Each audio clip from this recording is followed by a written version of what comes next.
আমার বড় ভাইয়ের বউ বা আমার ভাবি পরকীয়া করেছেন 5 বছর ধরে, জানতে পেরেছে এবং পরকীয়ার মাধ্যমে একটা বাচ্চাও হয়েছে। এখন করণীয় কি?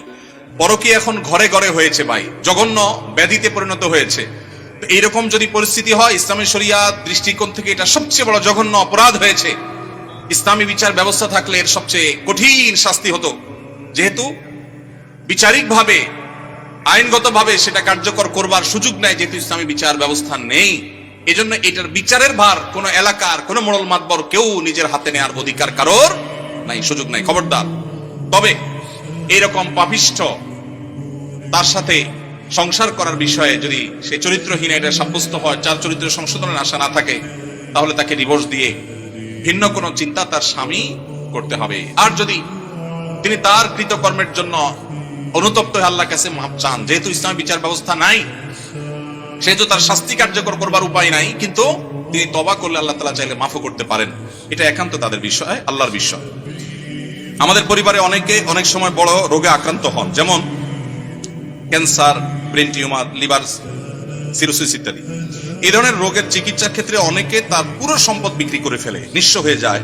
শরীর দৃষ্টিকোণ থেকে কতটুকু সম্পদ ব্যয় করা উচিত এবং ইসলামের নির্দেশনা কি? যদি আল্লাহ না করুন কেউ দুরারোগ্য ব্যাধিতে আক্রান্ত হন, যার চিকিৎসায় লক্ষ লক্ষ টাকার দরকার হয়, তার জমি জমা বিক্রি করা লাগে, প্রশ্নকর্তা ভাইয়ের জানার বিষয় হলো তার টোটাল অ্যাসেট থেকে কত পার্সেন্ট তার নিজের ট্রিটমেন্টে খরচ করা যাবে? এর উত্তর হলো এর কোনো পার্সেন্টেজ শরীয়ত ঠিক করে দেয় নাই। তার ট্রিটমেন্টের জন্য যদি তার টোটাল সম্পদও বিক্রি করা লাগে, সেটা বিক্রি করার অধিকার ইসলাম তাকে পরিপূর্ণভাবে দিয়েছে। মানুষের সম্পদের ক্ষেত্রে শরীয়ত তাকে এতটা স্বাধীনতা দিয়েছে যে তার সম্পদ কি করবে না করবে এক্ষেত্রে কারোর সেখানে কোনো নাক গলাবার অধিকার, সন্তানদের এটা বলার অধিকার নাই যে বাবা তুমি নিজের চিকিৎসা সব খরচ করবে, আমরা কি করব, এটা বলার অধিকার নেই। অনেক কুলাঙ্গার সন্তান আছে, বাবার এরকম সিরিয়াস পর্যায়ে হয়ে গেলে জমি বিক্রি করতে দেয় না, বরং বাধা দেয়। আছে না নাই? মনে রাখবেন, বাপদাদার সম্পদ দিয়ে মানুষ ধনী হয় না, হলেও সেটা সাস্টেইন করে না, টেকসই হয় না। মানুষ নিজস্ব চেষ্টায় আল্লাহর অনুগ্রহে ধনী হয়। বহু বড় লোকের ছেলেরা একসময় রাস্তায় মানুষের কাছে হাত পাততে হয়। এজন্য বাবার সম্পদ, মায়ের সম্পদ, সেগুলোর জন্য কামড়াকামড়ি করা, তাদের হক নষ্ট করা, এগুলো আমাদের মূর্খতা।